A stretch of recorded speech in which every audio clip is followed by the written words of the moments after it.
Hey, salut à tous, j'espère que vous allez bien. Aujourd'hui, j'ai fait une petite vidéo parce qu'en ce moment, j'ai l'impression qu'on essaie de me faire intégrer l'idée qu'en 2027, Macron se représentera. Mais je me dis, oulala, quoi? Comment? Comment est-ce que ce serait possible? Je faisais confiance à Macron pour son honnêteté et son intégrité.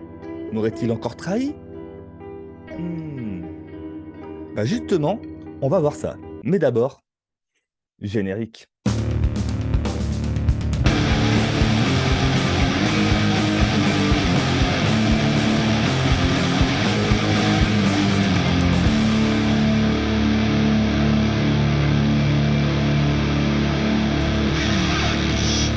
Et oui, tout commence avec un mec qui n'est ni de droite ni de gauche, mais qui pourtant décore le paysage politique par son incompétence et son manque total d'idées.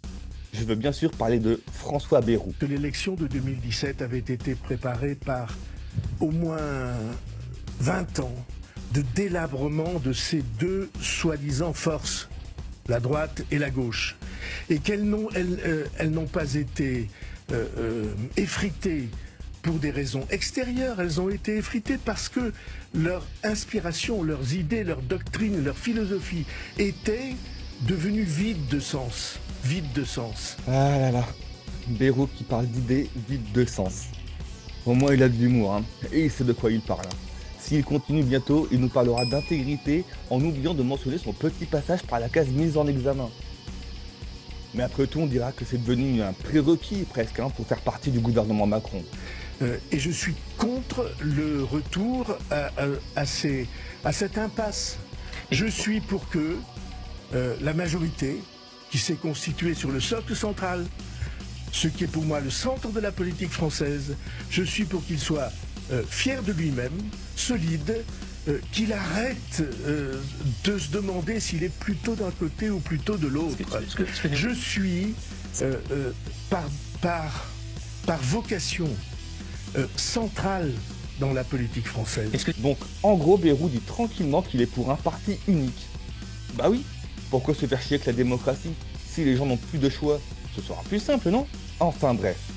Comme un tocard en cache souvent un autre, après François Bayrou, il y a eu aussi Richard Ferrand. Mais si, Richard Ferrand qui s'est pris une branlée aux législatives et qui maintenant essaie de refaire parler un peu de lui, eh ben il parle lui aussi du regret qu'il a que le président soit limité à 2 mandats max. Et pour ça, il faudrait un peu changer la constitution. À la question « Regrettez-vous qu'Emmanuel Macron ne puisse pas se représenter en 2027 ?» vous avez répondu, je vous cite, « Notre constitution dispose ainsi. Cependant, à titre personnel, je regrette tout ce qui bride la libre expression de la souveraineté populaire, la limitation du mandat présidentiel dans le temps, le non-cumul des mandats, etc. Tout cela corsette notre vie publique dans des règles qui limitent le libre choix des citoyens. Ça affaiblit notre vie politique en qualité et en densité et ça la rend moins attractive. Changeons tout cela en préservant le bicamérisme et le Conseil constitutionnel, gardien vigilant des principes républicains et des libertés publiques. Bon, perso, je vois pas en quoi la limitation du nombre de mandats bride la libre expression de la souveraineté populaire. Tout ça veut rien dire. Ah, c'est ça, je me disais aussi. Et il y a Bachelot aussi. Ah là là, qu'est-ce que je l'aime elle. Surtout quand elle ferme sa gueule. Parce que d'après elle, tout le monde voudrait que Macron se représente en 2027. Parce qu'il ne peut lui offrir qu'une troisième candidature et non pas un troisième mandat. Donc tout le monde est d'accord pour la troisième candidature d'Emmanuel Macron. Ceux qui veulent le réélire et ceux qui veulent le battre. Parce que finalement, ce qui va être absolument déceptif pour les opposants à Emmanuel Macron, c'est qu'ils ne pourront pas lui régler son compte en 2027. Vous vous rendez compte, la tristesse? Mais bien sûr, tout le monde veut que Emmanuel Macron puisse se représenter. Parce qu'André Macron, ça fait déjà un moment qu'il veut réviser la Constitution. Notamment pour limiter le nombre de députés au Parlement ou pour limiter à 3 le nombre de mandats consécutifs. Ok, ça parle des parlementaires, mais peut-être que ça pourrait inclure aussi le président de la République. Qui sait? Et ça, c'était en 2019. Il y a justement un article de Libération dans la rubrique Check News, donc la source est fiable, mais qu'est-ce qu'ils disent? Alors, d'où vient le scénario d'un possible troisième mandat d'Emmanuel Macron? Elisabeth Borne, à propos de la situation particulière du président de Polynésie française, Édouard Fritch, arrivé au pouvoir en 2014 après la démission de son prédécesseur. Fritch a effectué au bout de premier mandat 3 ans et demi.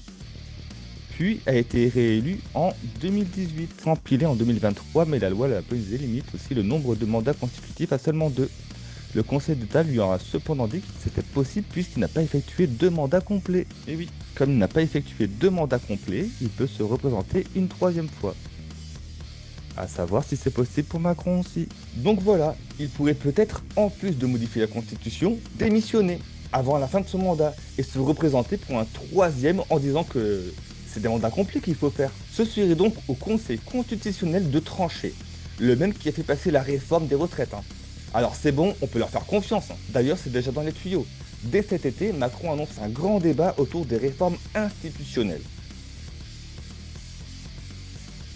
Tout ça pour dire qu'en fait, avec un 3e mandat de Macron, ou même peut-être plus avec un retour au septennat, etc. Enfin, un vrai cauchemar quoi. Mais je sais ce que vous allez me dire.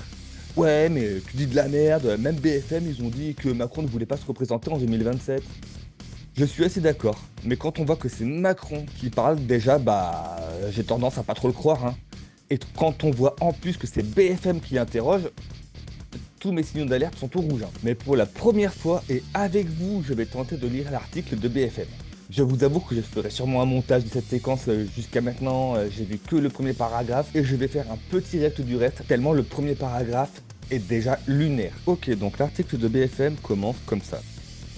Ce qui m'importe n'est pas de durer. Emmanuel Macron ferme la porte à un 3e mandat en 2027. Si plusieurs figures de la Macronie appellent la présidence à se représenter, le chef de l'État balaie de la polémique et se dit plutôt obsédé par sa volonté de faire aboutir dans la durée ses actions. En l'état actuel de la Constitution, Emmanuel Macron ne peut pas se représenter en 2027. Une réponse à ses fidèles qui l'exhortent et retente sa chance en 2027. Après les propos de Richard Ferrand, l'un de ses très proches, qui appelait à changer la limitation du mandat présidentiel dans le temps, Emmanuel Macron prend ses distances. Je suis jour et nuit à ma tâche pour que le mandat que les Français m'ont confié soit utile pour le pays et pour nos compatriotes. Si j'arrive, cela suffira à mon bonheur. En l'état actuel du droit, le président ne peut pas faire plus de 2 mandats consécutifs, d'après une disposition constitutionnelle rendant impossible de candidature de l'État HVL en 2027. Mais sur le papier, il est tout à fait possible de modifier la Constitution pour revenir sur cette règle et ils vont couvrir la voie à une éventuelle réélection du président dans 4 ans. Pour ce faire, il faudrait que l'Assemblée puis le Sénat votent en faveur d'une révision constitutionnelle. C'est justement ce qu'ils vont faire cet été. Mais le calcul reste hautement improbable dans le contexte d'une majorité relative à l'Assemblée nationale. Alors, qu'est-ce que Macron raconte ? Les Françaises et les Français m'ont fait un honneur insigne de me faire 2 fois confiance en me donnant les moyens d'agir. Je suis plutôt obsédé par le fait que les actions que j'enclenche et la décision que je prends s'inscrivent dans la durée. Le mec, il veut juste continuer dans sa direction, il n'a absolument rien à branler. Des manifs qu'il y a eu notamment pour la réforme des retraites. Enfin bref. Mais ce qu'on vous dit pas, c'est que bien sûr, il y a la Constitution. Mais le problème, c'est pas les textes, c'est l'interprétation que le Conseil constitutionnel en fait. Parce qu'en vérité, la Constitution pose un cadre. Mais c'est l'interprétation de celui qui exerce le pouvoir qui importe. Tout dépendra de l'interprétation des membres du Conseil constitutionnel qui ne sont pas nommés par leurs compétences en termes de connaissance du droit constitutionnel, mais juste pour servir à la soupe au pouvoir en place. Je vous rappelle quand même que le Conseil constitutionnel a validé en 1995 la candidature de Chirac, alors que les comptes de campagne c'était du grand n'importe quoi. D'ailleurs, on va regarder rapidement qui siège à ce fameux conseil aujourd'hui.